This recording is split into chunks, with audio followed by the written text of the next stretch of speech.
चलिए, तो आज हम एक नया टॉपिक शुरू करते हैं और वो हिस्ट्री का है। क्या चीज का है? हिस्ट्री का है, जो है भारतीय राष्ट्रीय आंदोलन। भारतीय राष्ट्रीय आंदोलन और जो भारत में राष्ट्रवाद को दर्शाता है। भारत में किसको दर्शाता है? राष्ट्रवाद को बताता है। ये जो टॉपिक है या क्लास 10th के लिए भी आपके लिए क्या है? सही है। यानी क्लास 10th का भी अगर कोई बच्चा है तो इस टॉपिक को देख सकता है। तो क्लास 10th में भी एक चैप्टर है भारत में राष्ट्रवाद। भारत में राष्ट्रवाद, तो उसके लिए भी उपयुक्त है, वो भी अपना देख सकता है। तो चलते हैं इसके बारे में कुछ जानकारी लेते हैं। सबसे पहली बात, अगर हमसे कोई पूछे कि बताइए कि भारत को आजादी दिलाने में सबसे ज्यादा महत्वपूर्ण संगठन कौन था, तो हम लोग क्या बोलेंगे कि भारतीय राष्ट्रीय कांग्रेस। यानी भारतीय राष्ट्रीय कांग्रेस का जो योगदान है हम लोग के आजादी में सबसे ज्यादा है। सबसे ज्यादा योगदान किसका है? भारतीय राष्ट्रीय कांग्रेस का। तो ये भारतीय राष्ट्रीय कांग्रेस जो है, इंडियन नेशनल कांग्रेस, इसकी जो स्थापना है वह 28 दिसंबर 1885 में किया गया था। भारतीय राष्ट्रीय कांग्रेस की स्थापना कब हुआ था? तो 28 दिसंबर 1885 ईस्वी में हुआ था। तो भारतीय राष्ट्रीय कांग्रेस की स्थापना जो है वह एक अंग्रेज अधिकारी था जिसका नाम था एओ ह्यूम। जिसका नाम क्या था? एओ ह्यूम था, जिसको हम लोग क्या बोलते हैं? एलन ऑक्टेवियन ह्यूम बोलते हैं। तो एओ ह्यूम जो था यह एक स्कॉटलैंड का निवासी था। कहां का रहने वाला था? स्कॉटलैंड का रहने वाला था, जो भारत में एक अंग्रेजी अधिकारी के तौर पर भारत आया था। इसलिए आया था, अंग्रेजी अधिकारी के रूप में भारत आया था और यह अपना सेवा इंडिया में आके दे रहा था। तो उसने, एओ ह्यूम जो है, इसने 1857 का जो विद्रोह हुआ था, जिसको हम लोग भारत का पहला राष्ट्रीय विद्रोह कहते हैं या भारत का पहला स्वतंत्रता संग्राम बोलते हैं, कब हुआ था? 1857 ईस्वी में, जिसको हम लोग क्या बोलते हैं? सिपाही विद्रोह भी कहते हैं। उस समय 1857 में जो विद्रोह हुआ था, उस समय भारत में जो गवर्नर जनरल हुआ करता था वह कौन था? लॉर्ड कैनिंग था। तो आपसे क्वेश्चन पूछता है कि भारत में अंतिम गवर्नर जनरल कौन था? तो अंतिम गवर्नर जनरल अगर पूछेगा क्या बोलेंगे? लॉर्ड कैनिंग बोलेंगे। भारत का पहला वायसराय अगर पूछेगा तब हम क्या बोलेंगे? लॉर्ड कैनिंग बोलेंगे। क्योंकि 1857 के विद्रोह के बाद भारत पर जो कंपनी का अधिकार था उसे समाप्त करके भारतीय का जो सत्ता था 1857 के क्रांति से पहले, वहां ईस्ट इंडिया कंपनी के द्वारा किया जाता था। परंतु 1857 के विद्रोह के बाद भारत पर जो शासन व्यवस्था चलाने लगा था वह किसके द्वारा हुआ? ब्रिटिश क्राउन यानी ब्रिटिश राजा के द्वारा किया जाता था। इसीलिए कंपनी के द्वारा जो नियुक्त किया जाता था अधिकारी, यानी भारत पर शासन करने के लिए, उसे हम लोग गवर्नर जनरल बोलते थे। लेकिन ब्रिटिश क्राउन के द्वारा यानी ब्रिटिश सम्राट के द्वारा या वहां के संसद के द्वारा, वहां के पार्लियामेंट के द्वारा भारत पर अधिकार करने के लिए जिसको भेजा जाता था उसे हम लोग क्या बोलते हैं? वायसराय बोलते हैं। सिर्फ यही थोड़ा सा अंतर है। गवर्नर जनरल का मतलब कंपनी के द्वारा भेजा जाता था और वायसराय का मतलब ब्रिटिश क्राउन के द्वारा या ब्रिटिश संसद के द्वारा एक व्यक्ति को भेजा जाता था जो जाके भारत पर क्या करे? अपना अधिकार करे या शासन व्यवस्था को चलाए। तो उसको हम लोग वायसराय बोलते हैं। तो इस प्रकार भारत का अंतिम गवर्नर जनरल अगर पूछेगा तो क्या बोलेंगे? लॉर्ड कैनिंग बोलेंगे। अब भारत का पहला वायसराय बोलेंगे तो भी क्या हो जाएगा? लॉर्ड कैनिंग हो जाएगा। तो इसी के समय में एक विद्रोह हुआ था 1857 में, जिसको हम लोग क्या बोलते हैं? सिपाही विद्रोह। तो इसी विद्रोह में भी एक अंग्रेज अधिकारी था, कौन? एओ ह्यूम, जो इस विद्रोह को दबाने का काम कर रहा था।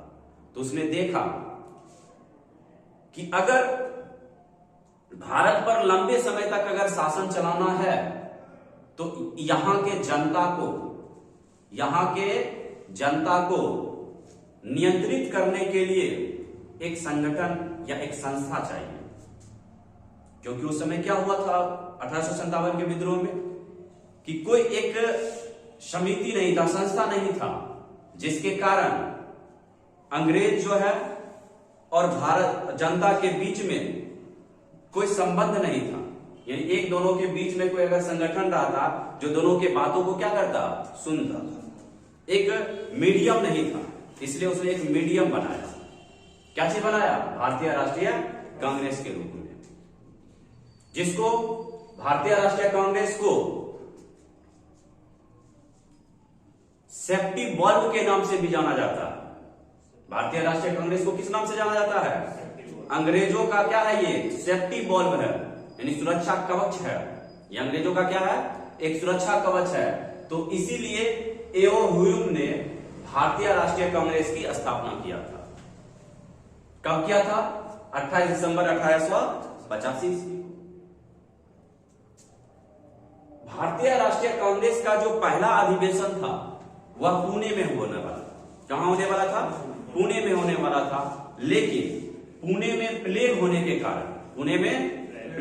के कारण इसकी पहली बैठक, अधिवेशन का मतलब होता है बैठक, इसकी पहली बैठक कहां पे हुआ था? बंबई में हुआ। और बंबई में कहां पे? गोकुल दास तेजपाल संस्कृत कॉलेज में बैठक हुआ था, जिसमें उस बैठक की यानी पहली अधिवेशन की जो अध्यक्षता था वह किसके द्वारा किया गया था? तो WC बनर्जी अर्थात व्योमेश चंद्र बनर्जी के द्वारा किया गया था। एओ ह्यूम जो था 1885 से लेकर 1905 ईस्वी तक, 1885 से लेकर कब तक? 1905 ईस्वी तक भारतीय राष्ट्रीय कांग्रेस का सचिव रहा था। क्या बना था? सचिव के तौर पे था। तो कांग्रेस क्वेश्चन पूछ सकता है आपसे कि भारतीय राष्ट्रीय कांग्रेस का पहला अधिवेशन कहां पे हुआ? तो बोलेंगे मुंबई में हुआ था, बंबई में हुआ था। बंबई के किस जगह पे? गोकुल दास तेजपाल संस्कृत कॉलेज में हुआ था। तो इस बैठक की जो अधिवेशन था, इस अधिवेशन अध्यक्षता किसके द्वारा किया गया था? WC बनर्जी या फिर व्योमेश चंद्र बनर्जी के द्वारा हुआ था। अब क्वेश्चन अगर आपसे पूछे कि बताइए कि हर्मिट ऑफ शिमला के नाम से किसे जाना जाता है? यानी शिमला का संत के नाम से किसे जाना जाता है? बोलेंगे एओ ह्यूम को बोला जाता है। क्यों? क्योंकि अपने सर्विस के बाद सेवा देने के बाद एओ ह्यूम जो है अपना निवास स्थान जो है वो कहां बनाया था? शिमला में बनाया था। इसीलिए एओ ह्यूम को क्या बोला जाता है? हर्मिट ऑफ शिमला बोला जाता है। कोई दिक्कत भी? तो भारतीय राष्ट्रीय आंदोलन या भारत में राष्ट्रवाद के बारे में जब बात आए तो उसमें सबसे प्रमुख बात किसका होता है? भारतीय राष्ट्रीय कांग्रेस का होता है। यहां तक कोई दिक्कत? अगर आपसे पूछे कि भारतीय राष्ट्रीय कांग्रेस का जो पहला अधिवेशन हुआ था उसमें कुल कितने लोगों के द्वारा इस बैठक में उपस्थित हुए थे? कितने लोग इस बैठक में उपस्थित हुए थे? तो बोलेंगे टोटल 72 लोग थे। कितने लोग? 72 लोग थे। अध्यक्षता कौन किए थे? व्योमेश चंद्र बनर्जी। अगर पूछे कि भारतीय राष्ट्रीय कांग्रेस का दूसरा अधिवेशन जो हुआ था वह 1886 ईस्वी में हुआ था। और कहां हुआ था? कलकत्ता में हुआ था, जिसकी अध्यक्षता दादा भाई नौरोजी को किए थे। जिसकी अध्यक्षता कौन किए थे?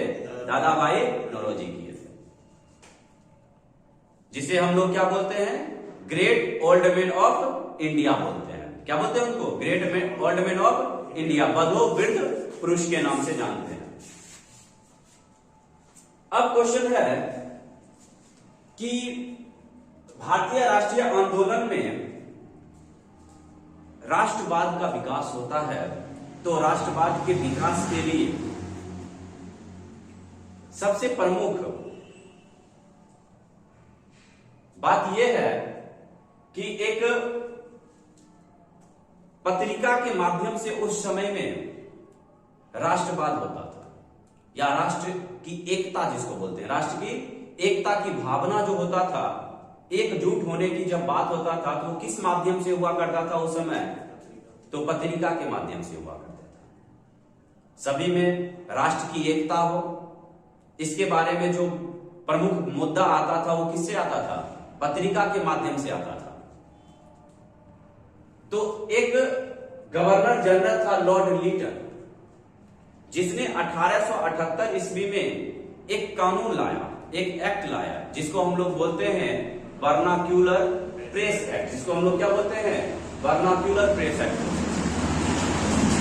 वर्नाक्यूलर प्रेस एक्ट का मतलब होता है, या क्या कानून था?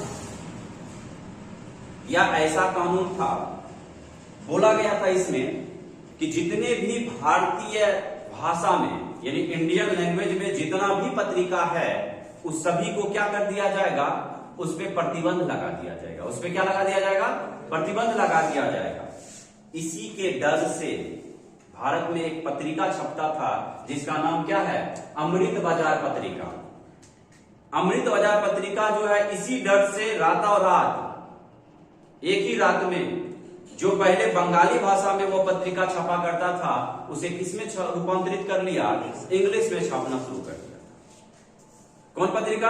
अमृत बाजार पत्रिका, जिसके संपादक जो थे वह कौन थे? शिशिर कुमार घोष। क्वेश्चन पूछा जाता है, बहुत बार पूछा गया है, दरोगा में पूछा था कि अमृत बाजार पत्रिका के संपादक कौन थे? तो क्या बोलेंगे? शिशिर कुमार घोष। और एक है वर्नाक्यूलर प्रेस एक्ट, जिसे लास्ट में फिर क्या कर दिया गया? समाप्त कर दिया गया। वर्नाक्यूलर प्रेस एक्ट को समाप्त किया गया था किसके द्वारा? लॉर्ड रिपन के द्वारा। कब किया गया था? 1882 ईस्वी में किया गया था। अगर आपसे क्वेश्चन पूछे कि वर्नाक्यूलर प्रेस एक्ट की शुरुआत कौन किया था? Lord Lytton. कब? 1878 में। और समाप्त कौन किया था? Lord Ripon 1882। लॉर्ड रिपन को भारत का उद्धारक भी कहा जाता है। किसके द्वारा? फ्लोरेंस नाइटिंगेल के द्वारा कहा जाता है। लॉर्ड रिपन को सज्जन भी कहा जाता है, सज्जन पुरुष भी कहा जाता है। किसके द्वारा? एनी बेसेंट के द्वारा। किसके द्वारा? एनी बेसेंट के द्वारा कहा जाता है। तो यहां तक कोई दिक्कत नहीं होगा? नहीं। तो ये वर्नाक्यूलर प्रेस एक्ट शुरू किया था लीटन, और समाप्त कौन किया? लॉर्ड रिपन ने। अब हम लोग पढ़ते हैं आगे कि 1905 ईस्वी में एक गवर्नर जनरल आया, जिसका नाम क्या था? लॉर्ड कर्जन था। क्या नाम था उसका? Lord Curzon. लॉर्ड कर्जन के द्वारा ही सबसे पहली बार राष्ट्र की जो एकता की भावना धीरे धीरे उठ रहा था, उसको रोकने का काम कौन किया सबसे पहली बार? लॉर्ड कर्जन के द्वारा। उसने क्या किया? लॉर्ड कर्जन ही एक ऐसा भारत में गवर्नर बन के आया जो फूट डालो और शासन करो की नीति अपनाया था। फूट डालो और शासन करो की नीति अपनाने वाला कौन था? अंग्रेज, लॉर्ड कर्जन, यानी वायसराय होगा। क्या होगा? बता चुके हैं, 57 के बाद क्या हुआ था? वायसराय होगा, लॉर्ड कर्जन। इसी के समय में बंगाल का क्या हुआ? विभाजन हुआ था। यानी बंगाल जो अभी का जो आप देख रहे हैं पश्चिमी बंगाल पढ़ते हैं ना, वेस्ट बंगाल, आपको पता होगा कि ये बंगाल है। बंगाल का इस भाग को हम लोग ईस्ट बोलते थे, इस भाग को क्या बोलते थे? वेस्ट बोलते थे। तो अभी वर्तमान समय में जो बांग्लादेश था, अभी जो वर्तमान समय में बांग्लादेश है, वह पहले क्या हुआ करता था? वह पूर्वी बंगाल हुआ करता था। और वर्तमान में तो अभी क्या है? पश्चिमी बंगाल हमारे हिस्से में है, भारत का एक पार्ट है। तो ये जो वेस्ट बंगाल था और ईस्ट बंगाल जो है इसको दो भागों में बांट दिया था, किसके द्वारा? लॉर्ड कर्जन के द्वारा, जिसमें क्या हुआ? बंगाल का विभाजन हो गया। अब जैसे ही ये घोषणा हुआ 1905 में, लॉर्ड कर्जन क्या किया? 20 जुलाई 1905 ईस्वी को बंगाल विभाजन की घोषणा हो गया। जैसे ही घोषणा हुआ, जैसे ही क्या हो गया? घोषणा हुआ 20 जुलाई 1905 ईस्वी में बंगाल के विभाजन की क्या हो गया? घोषणा हो गया। और जैसे ही घोषणा हुआ पूरे भारतीय एकजुट होकर इसका विरोध किया। क्या किया? इसका विरोध किया। किसका? बंगाल विभाजन का। जिसके बाद क्या हुआ कि 7 अगस्त 1905 ईस्वी को कलकत्ता के टाउन हॉल में एक मीटिंग बुलाया गया। एक क्या किया गया? मीटिंग बुलाया गया और उसमें प्रमुख बात को रखा गया कि यदि यह जो बंगाल विभाजन लॉर्ड कर्जन के द्वारा लाया गया है, अगर इसे प्रभावी कर दिया जाएगा या इसे शुरुआत कर दिया जाएगा, इसे संसद के द्वारा मान्यता दे दिया जाएगा, तो हम लोग प्रभाव में आ जाएगा। उसी दिन हम लोग एक आंदोलन चलाएंगे जिसका नाम क्या रखेंगे? बंग भंग आंदोलन। जिसका नाम क्या रखेंगे? बंग भंग आंदोलन, या फिर उसी को हम लोग क्या बोलेंगे? स्वदेशी आंदोलन बोलेंगे। बंग भंग आंदोलन या फिर स्वदेशी आंदोलन। तो ठीक फिर उसके बाद क्या हुआ कि 16 अक्टूबर 1905 ईस्वी को यह जो घोषणा किया गया था 20 जुलाई 1905 को, इस घोषणा को क्या कर दिया? लागू कर दिया, अर्थात बंगाल विभाजन को लागू कर दिया। और जैसे ही बंगाल विभाजन लागू हुआ उसी दिन हम लोग क्या की सोच के रखे हुए थे कि उसी दिन हम लोग क्या करेंगे? एक आंदोलन करेंगे जिसका नाम क्या है? स्वदेशी आंदोलन या बंग भंग आंदोलन, या फिर उसी को हम क्या बोलेंगे? बंग भंग आंदोलन करेंगे। तो स्वदेशी आंदोलन या बंग भंग आंदोलन की शुरुआत कब हुआ था? तो 16 अक्टूबर 1905 को हुआ था। अब क्वेश्चन है कि जब इसी दिन जब बंगाल विभाजन प्रभावी हुआ तो इसी के दिन में, इसी दिन यानी 16 अक्टूबर को हम लोग कौन सा दिवस मनाते हैं? तो एक दिवस मनाते हैं जिसको हम लोग क्या बोलते हैं? शोक दिवस कहते हैं। क्योंकि इसी दिन को हम लोग भारतवासियों के रूप के द्वारा एक दिवस मनाया गया जिसको हम लोग क्या बोलते हैं? शोक दिवस बोलते हैं। और रविंद्रनाथ टैगोर के द्वारा बोला गया था कि प्रत्येक वासी इसी दिन एक दूसरे के कलाई पे क्या करेंगे? राखी बांधेंगे। एक दूसरे पे क्या होगा? राखी बांधे, जिससे क्या होगा? राष्ट्र प्रेम की भावना जगेगा। जिससे क्या होगा? राष्ट्र प्रेम की भावना जागेगा। हम लोग क्या होंगे? एक साथ लड़ेंगे, एकजुट होकर लड़ेंगे। तो फिर क्या हुआ? तो 1911 ईस्वी में 1911 ईस्वी में एक गवर्नर जनरल था जिसका नाम क्या था? लॉर्ड हार्डिंग द्वितीय। तो इसी के समय में एक दिल्ली दरबार का आयोजन किया गया। और यह दिल्ली दरबार में क्या हुआ था कि वहां का जो राजा था जॉर्ज पंचम और उसकी पत्नी थी मैरी, उसका भारत में क्या हुआ? आगमन हुआ। कब हुआ था आगमन? 1911 में। और जैसे ही आगमन हुआ तो लॉर्ड हार्डिंग द्वितीय को लगा कि सभी भारतीय इसका विरोध नहीं करे, जिसके कारण उसने क्या किया? सबसे पहली बार 1911 में बंगाल जो विभाजन किया था 5 में, उसे क्या कर दिया? रद्द कर दिया, उसे समाप्त कर दिया। तो क्वेश्चन पूछ सकता है कि बंगाल विभाजन हुआ कब था? घोषणा या बंगाल विभाजन कब हुआ था? 1905 में। अब बंगाल विभाजन को रद्द कब किया गया? 1911 ईस्वी। 1911 ईस्वी से पहले भारत की जो राजधानी हुआ करती थी वह कलकत्ता हुआ करता था। क्या होता था? कलकत्ता होता था। लेकिन 1911 के बाद भारत की राजधानी परिवर्तन होकर क्या हो गया? दिल्ली को राजधानी बना दिया गया। दिल्ली को क्या किया गया? राजधानी बनाया गया। कब बनाया गया? 1911 में घोषणा हुआ। क्वेश्चन पूछता है 1911 में क्या हुआ? घोषणा हुआ था। और 1912 में क्या हुआ? दिल्ली जो है भारत की राजधानी बन गया। 1911 में क्या हुआ था? घोषणा। और 1912 में राजधानी बनाया गया। क्लियर? क्वेश्चन यहां पर फंसता है। उसके बाद फिर 1911 में ही क्या किया गया था कि बिहार को बंगाल से अलग करके एक नया राज्य बनाया गया। कब? 1900 ये भी घटना कब हुआ था जी? 1912 में ही। तो 1912 में बिहार बंगाल से क्या हुआ? अलग हुआ। लेकिन उस समय जो बिहार था और उड़ीसा दोनों को एक साथ अलग किया गया था। बिहार जो है और उड़ीसा दोनों एक साथ था। लेकिन उड़ीसा अलग कब हुआ था? उड़ीसा जो है यह बिहार से कब अलग हुआ था? तो 1936 में अलग हुआ था। कब हुआ था? 1936 में अलग हुआ था। तो 1936 में बिहार से उड़ीसा अलग हुआ और 1912 ईस्वी में क्या हुआ था? बोलो। बंगाल से बिहार अलग हुआ। ये पॉइंट आप लोग याद रखिएगा कि बंगाल से बिहार कब अलग हुआ? अरे बंगाल से बिहार कब अलग हुआ? 1912 ईस्वी में। और बिहार से उड़ीसा कब अलग हुआ? 1936 ईस्वी में हुआ था। यहां तक कोई दिक्कत नहीं। तो हम लोग क्या देखें कि 1911 में बंगाल विभाजन को समाप्त किया गया था और 1905 ईस्वी में बंगाल विभाजन को लागू किया गया। चलिए आगे हम लोग देखते हैं। 1906 ईस्वी में एक मुस्लिम लीग का गठन किया गया था। आपसे क्वेश्चन पूछता है कि मुस्लिम लीग का गठन कब हुआ था? 1906 ईस्वी में। कहां पे? बंगाल के ढाका में। बांग्लादेश के राजधानी ढाका में। लेकिन उस समय बंगाल में ही था। अभी ना बांग्लादेश अलग हो गया।